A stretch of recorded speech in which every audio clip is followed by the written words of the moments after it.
Anupama serial के ऐसे ही daily update सबसे पहले देखने के लिए हमारे चैनल अनुकीर्ति सेज को सब्सक्राइब करें। आज के एपिसोड की शुरुआत में कार्तिक अनुपमा और राही को कैदियों के सामने उनकी नई डांस टीचर के रूप में इंट्रोड्यूस करता है। वह कैदियों को चेतावनी देता है, कोई भी अनुपमा और राही को तंग ना करे। राही कहती है, मैं साइड में बैठती हूँ। अनुपमा उसे मना करती है, लेकिन राही उसे समझाकर दूसरी तरफ बैठ जाती है। अनुपमा कैदियों को आसान डांस स्टेप सिखाना शुरू करती है और कहती है कि उन्हें कृष्ण भगवान की तरह नृत्य करना चाहिए। जैसे ही अनुपमा डांस सिखाना शुरू करती है, राघव माउथ ऑर्गन बजाते हुए वहां आता है। अनुपमा उसे देखकर डर जाती है और राही की चिंता करने लगती है। अनुपमा और राही उसे देखती है और थोड़ा घबरा जाती है। इसी बीच राही राघव के पास चली जाती है। वह उसकी तारीफ करती है, खुद के बारे में बताती है। वह राघव को भी डांस के बारे में और डांस में शामिल होने के लिए प्रोत्साहित करती है, लेकिन राघव उसे एक अजीब नजरों से देखता है, जिससे राही घबरा जाती है। राघव राही के पास जाने लगता है, जिससे राही डर जाती है। राघव उसे घूरता रहता है। राही बेहद असहज महसूस करती है। तभी अचानक राघव राही को अपनी ओर खींच लेता है, जिससे वह डर जाती है। अनुपमा उसे देखती है और तुरंत दौड़कर राही को बचाने पहुंचती है।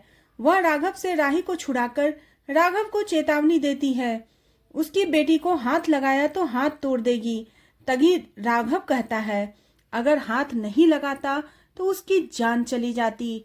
सभी देखते हैं कि जमीन पर इलेक्ट्रिक वायर खुला पड़ा हुआ था, जिस पर राही का पैर पड़ सकता था।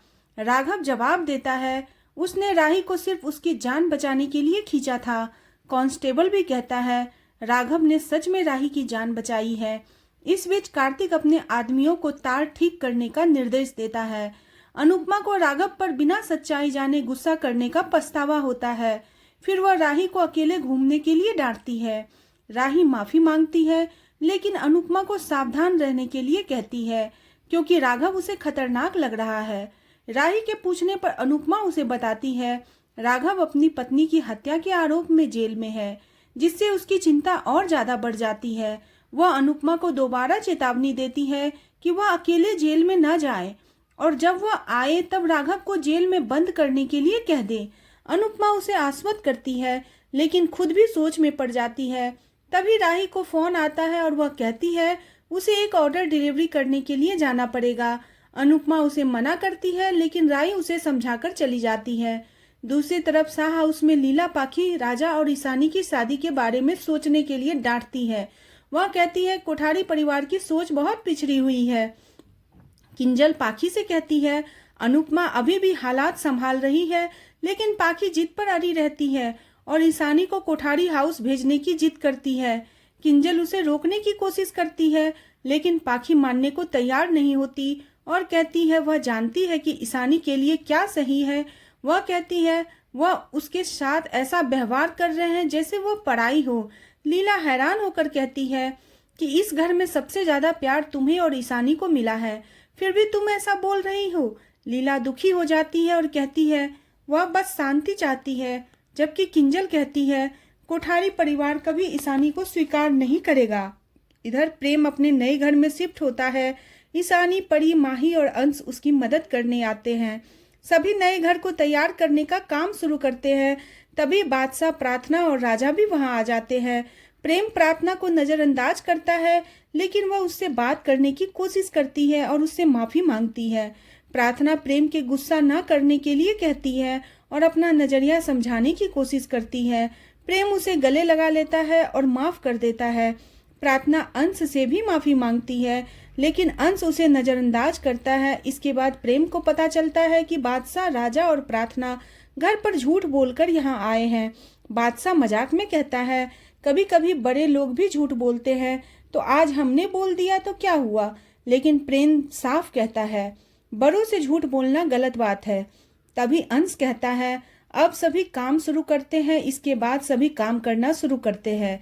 दूसरी तरफ अनुपमा कार्तिक से कार्यक्रम के बारे में चर्चा करती है और कहती है कुछ कैदी डांस करने में बिल्कुल अच्छे नहीं है, इसलिए वह उसे साधारण म्यूजिक डांस करवाने की सलाह देती है। कार्तिक उससे सहमत होता है। इस बीच अनुपमा राघव को देखती है, जो कि लकड़ी काट रहा होता है। अनुपमा राघव के लिए चिंता व्यक्त करती है, लेकिन कार्तिक उसे सलाह देता है कि वह राघव को सिर्फ एक अपराधी समझे, उसके प्रति कोई हमदर्दी न रखे। वह उसे चेतावनी देती है, अगर उसने राघव से सहानुभूति दिखाई तो उसे ही नुकसान होगा। दूसरी तरफ प्रेम और बाकी सभी लोग नए घर को सजाने में लगे होते हैं। इसी बीच ईशानी राजा को गले लगा लेती है और अपने दिल की बात कह देती है। वह दुखी होने का नाटक करते हुए कहती है वह राजा के बिना नहीं रह सकती। राजा उसे भरोसा देता है कि वह अपने परिवार से बात करेगा, उससे शादी करेगा। राजा कहता है अगर घर वाले नहीं मानेंगे तो हम भी प्रेम और राही के जैसे घर छोड़कर अलग रह लेंगे। इससे ईशानी घबरा जाती है और कहती है नहीं, हम ऐसा नहीं करेंगे, हम घर में ही रहेंगे। इसके बाद ईशानी पाखी के दबाव के कारण खुद को दोषी महसूस करने लगती है और सोचती है कि कहीं वह राजा के साथ धोखा तो नहीं कर रही। दूसरी तरफ गौतम सबसे कहता है उन्हें प्रेम के वापस आने की उम्मीद छोड़ देनी चाहिए, क्योंकि सब परिवार प्रेम के नए घर को तैयार करने में मदद कर रहा है। यह सुनकर पराग गुस्सा करता है। ख्याति मोटीबा को दोष देती है, प्रेम के जाने की असली जिम्मेदार वही है।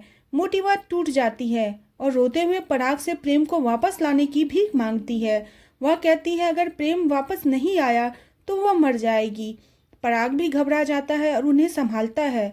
इधर सभी राही को सरप्राइज देने की तैयारी कर रहे होते हैं, तभी राही वहां आ जाती है, जिससे सभी निराश हो जाते हैं।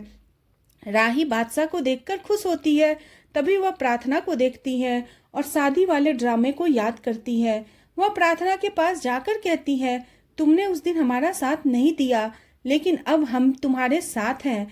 प्रार्थना राही को गले लगा लेती है।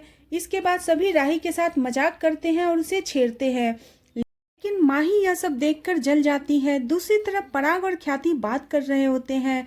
पराग कहता है आज चुप कैसे हो, कल तो बहुत बोल रही थी। ख्याति कहती है जो मुझे बोलना था वह मैंने बोल दिया, मोटीबा को ऐसा नहीं करना चाहिए था। पराग कहता है वह घर की बड़ी है। ख्याति कहती है बच्चा अगर गलती करे तो बड़े उन्हें डांट देते हैं, लेकिन बड़े गलती करे तो क्या बच्चों को नाराज होने का भी हक नहीं। दोनों में बहस हो जाता है।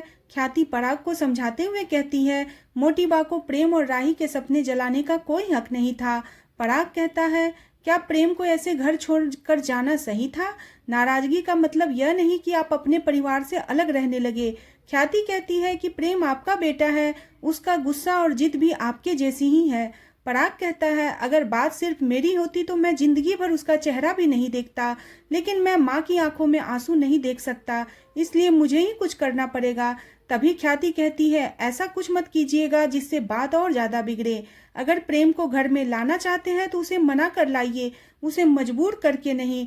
इस पर पराग कहता है मैंने कोई गलती नहीं की है, इसलिए मैं माफी नहीं मांगूंगा। जहां तक बात प्रेम को वापस घर लाने की है तो मैं उसके लिए मेरे पास बहुत सारे तरीके हैं। यह सुनकर ख्याति हैरान हो जाती है और इसी के साथ एपिसोड खत्म हो जाता है।